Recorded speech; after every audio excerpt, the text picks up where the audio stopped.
एक छोटे से कस्बे में आलोक नाम का एक लड़का रहता था।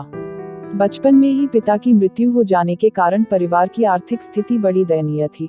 आलोक की माँ कुछ पढ़ी लिखी जरूर थी, लेकिन उतनी पढ़ाई से नौकरी कहाँ मिलने वाली थी। सो घर घर बर्तन मांजकर और सिलाई बुनाई का काम करके किसी तरह अपने बच्चे को पढ़ा लिखा रही थी। आलोक स्वभाव से थोड़ा शर्मीला था और अक्सर चुपचाप बैठा रहता था।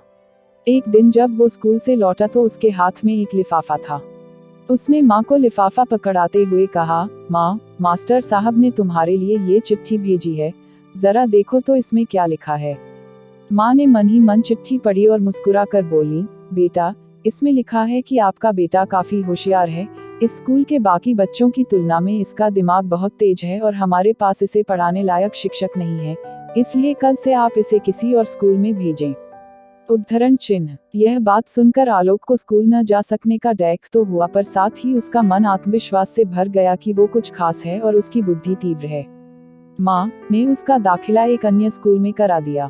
समय बीतने लगा, आलोक ने खूब मेहनत से पढ़ाई की। आगे चलकर उसने सिविल सर्विसेज परीक्षा भी पास की और IAS ऑफिसर बन गया। आलोक की माँ अब बूढ़ी हो चुकी थी और कई दिनों से बीमार भी चल रही थी, और एक दिन अचानक उनकी मृत्यु हो गई। आलोक के लिए ये बहुत बड़ा आघात था। वह बिलख बिलख कर रो पड़ा। उसे समझ नहीं आ रहा था कि अब अपनी माँ के बिना वो कैसे जिएगा। रोते रोते ही उसने माँ की पुरानी अलमारी खोली और हाथ में उनकी माला, चश्मा और अन्य वस्तुएं लेकर चुनने लगा। उस अलमारी में आलोक के पुराने खिलौने और बचपन के कपड़े तक संभाल कर रखे हुए थे। आलोक एक एक कर सारी चीजें निकालने लगा और तभी उसकी नजर एक पुरानी चिट्ठी पर पड़ी। दरअसल ये वही चिट्ठी थी जो मास्टर साहब ने उसे 18 साल पहले दी थी। नम आंखों से आलोक उसे पढ़ने लगा। आदरणीय अभिभावक, आपको बताते हुए हमें अफसोस हो रहा है कि आपका बेटा आलोक पढ़ाई में बेहद कमजोर है और खेल कूद में भी भाग नहीं लेता है।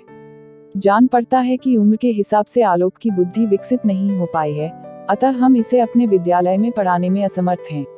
आपसे निवेदन है कि आलोक का दाखिला किसी मंद बुद्धि विद्यालय में कराएं अथवा खुद घर पर रख कर इसे पाएं।